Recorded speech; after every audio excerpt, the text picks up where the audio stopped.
Sorry, એક call આવ્યો એટલે વિડીયો ઓટો કટ થઈ ગયો, એટલે પાછી વાત જોડવાની આવી.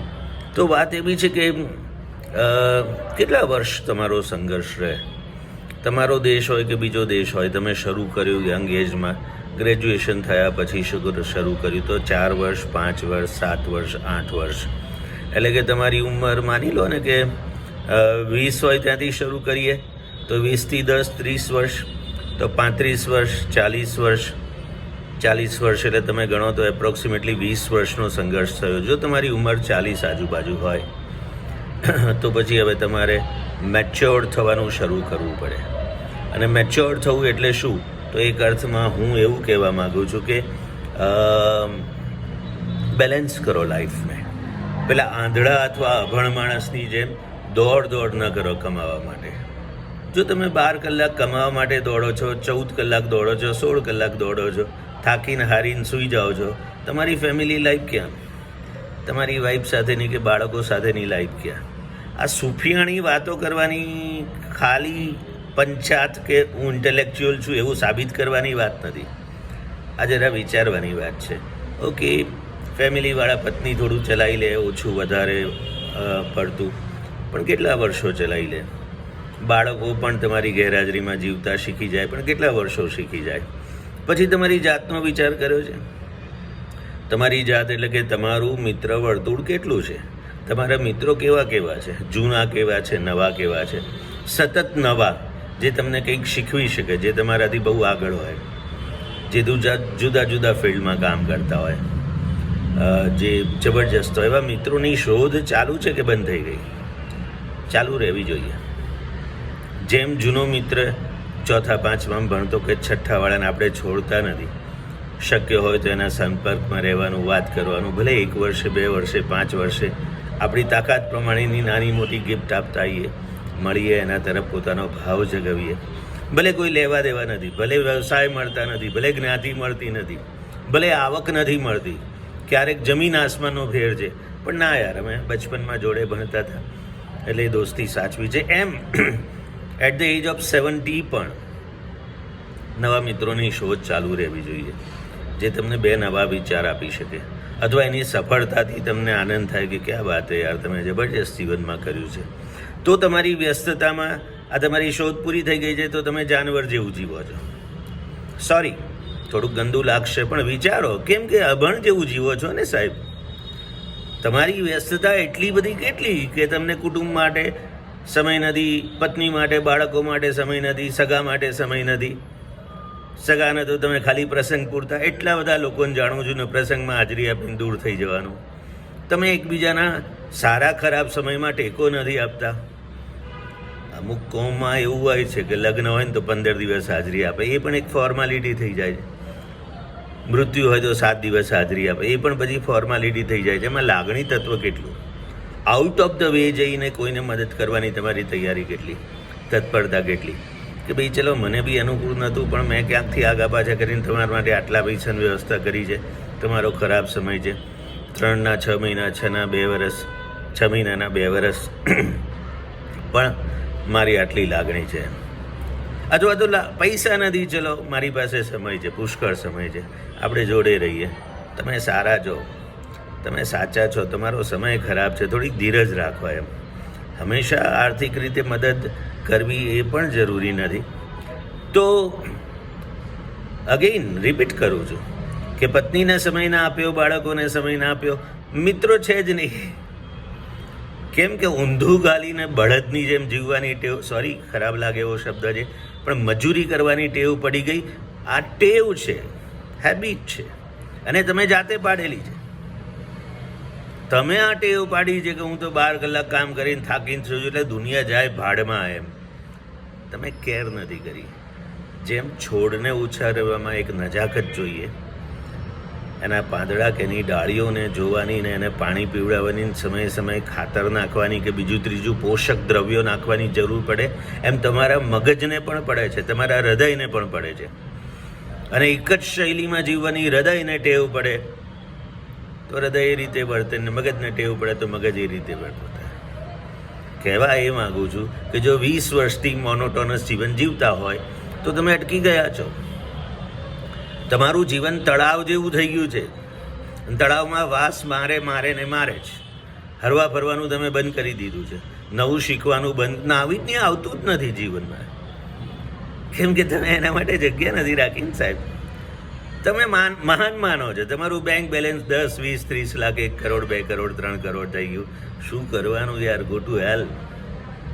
આજુબાજુના મિત્રો પીઠ ફરતા તમારી પાછળ નેગેટિવ વાતો બોલે. જો કે હું 90% જોડે જતું હોય છે, એમાં કોઈ નવીન વાત નથી. પણ તમે કેટલાને કામમાં આવ્યા આઉટ ઓફ ધ વે જઈને એનું બી જરા લિસ્ટ આંકડીના વેડે જુઓ ને. અને હદ ત્યારે થાય છે કે આપણે ગ્રેજ્યુએટ આવીએ, ભણેલા ગણેલા આવીએ, તો પણ મા બાપને કામમાં નથી લાગતા. 2 માસીઓ, 2 ફુવા, 2-4 મામા, થોડાક કુટુંબીજનો, થોડાક સોસાયટીના લોકો, ક્યાંય પણ આપણું જોડાણ નથી. નામે જોડાણ નથી. બસ ખાલી એક બળદની જેમ આપણે તો ઘર બનાવી દીધું, આપણે તો ગાડી લઈ લીધી, આપણે તો આ કરી દીધું. શિક્ષિત ક્યાં ભાઈ? બેલેન્સ ક્યાં? સોશિયલી હેલ્ધી રહેવું, એટલે કે સામાજિક રીતે થોડુંક સજગ રહેવું ને બધાને હળતા મળતા રહેવું, આ જરૂરી છે. આ પરિપક્વતાની નિશાની છે.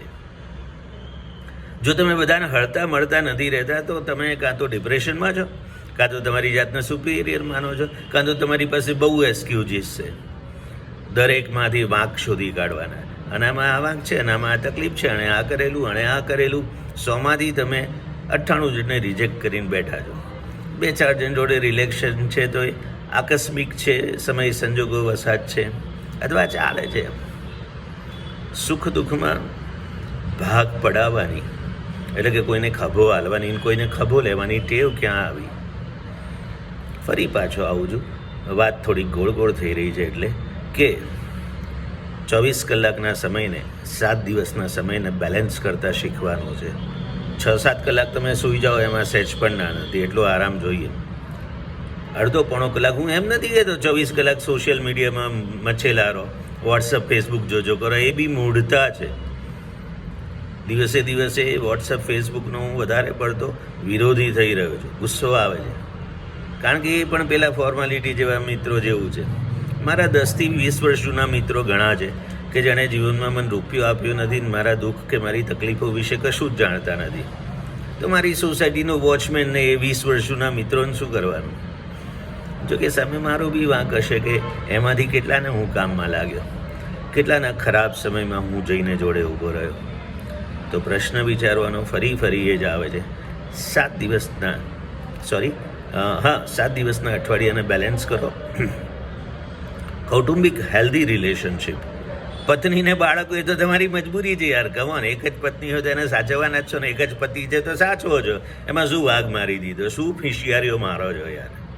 મારી પત્નીને સાચવી લીધી, ગધેડા જાનવર બી સાચવે. મારા બાળકો તો હવે ઠીક છે, તે માથે ઉપાડી લીધો તો ટોપલો તો તે સાચવ્યા. એ સિવાય મિત્રો, માનસિક રીતે તંદુરસ્ત છો, સામાજિક રીતે તંદુરસ્ત છો, બધાને હળતા મળતા આવડે છે, તમારા વિચારો ગમે એટલા ઉચ્ચ હોય, મહાન આદર્શવાદી હો, જબરજસ્ત ભ્રષ્ટાચારના વિરોધી હોય, તો પણ તમે જે સમાજમાં રહો છો એ સમાજમાં ઓછે વત્તે અંશે હળતા ભળતા બેસતા આવડવું જોઈએ, વાત કરતા આવડવું જોઈએ. મારા જીવનની એક વાત મને ગમતી હોય છે, અમસ્તું ધ્યાન દોરું છું, તમારામાંથી બી ઘણા એવું કરતા હશે કે નાનામાં નાના માણસ, જેમ કે બૂટ રિપેર કરવાવાળો હોય કે કોઈ 4 રસ્તે બેઠેલો દરજી હોય, એની જોડે 15-20 મિનિટ બેસીને વાત કરીએ, એ રાજી થઈ જાય ને આપણે રાજી થઈએ, ત્યારે આપણે માણસ. તો સમાજના કેટલાક લોકો કે કુટુંબના કેટલાક લોકો જોડે હળવા થતાં કેમ નથી આવડતું? એ દિશામાં પ્રયત્નો કેમ નથી કર્યા, અથવા કેમ છોડી દીધા છે? અને શું કામ ભારતમાં કે પરદેશમાં બેઠા આ રીતે મજૂરી કરો છો?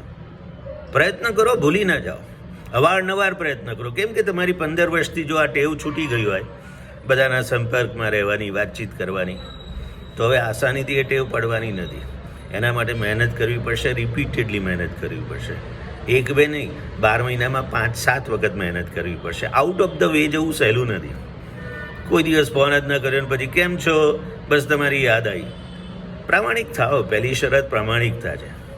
તમારા મનમાં વિચારો હોય એ મોટાભાગે સાચો કહો ને કે આવું કારણ હતું, તમારી યાદ આવી, મને થયું લાવ વાત કરું, લાવ ખબર અંતર પૂછું. કંઈ કામ નથી, કંઈ લેવું કરવું નથી, કોઈ ગરજ નથી.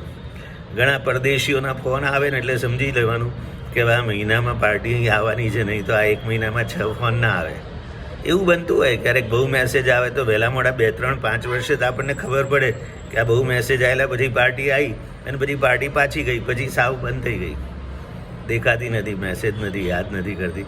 પાર્ટીને ખબર છે કે હવે 3 વર્ષ ઇન્ડિયા નથી જવાનું, એટલે એની જરૂર નથી. આ બધું શું કામ?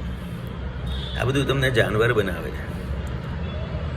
સંસ્કૃત, શિક્ષિત, સમજદાર, માયાળુ, લાગણીવાળા, પ્રેમવાળા માણસ તમે નથી બન્યા, નથી બની શકતા. તો એક પ્રયત્ન હોવો જોઈએ, જાતને સમય આપવી જોઈએ. અને આ બધું હોય એક તંદુરસ્ત હોવાની નિશાની છે. હા, હૃદયના કોઈ કુંડાળમાં 100 વાતોને તમે નફરત કરતા હોય બની શકે. મારા જીવનના અંગત 5, 10, 15 મિત્રો, હું નામ દઉં તો અત્યારે એમના કદાચ નવી લાગ્યા છે. એમના લગ્નમાં હું નહોતો જમ્યો, કેમ કે એ વખતે મારા ફાધરને બીજી કેટલીક વાતોની અસર હતી કે આ વધારે પડતા લગ્નોમાં ખર્ચા કરવા એ પૈસા બગાડવાની, વેડફવાની વાત છે, એક સામાજિક પૂરી વાત છે. આ બધું ન હોવું જોઈએ. તો મેં એમને છેતરેલા. 12 કલાક મારી હાજરી હોય, બધે દોડતો હોઉં, બેસતો ઉઠતો હોઉં બધું, પણ જમવાના ટાઈમે ખસકી ગયો. પછી પૂછે તો હા મેં જમી લીધું ને, પણ ન જમ્યો.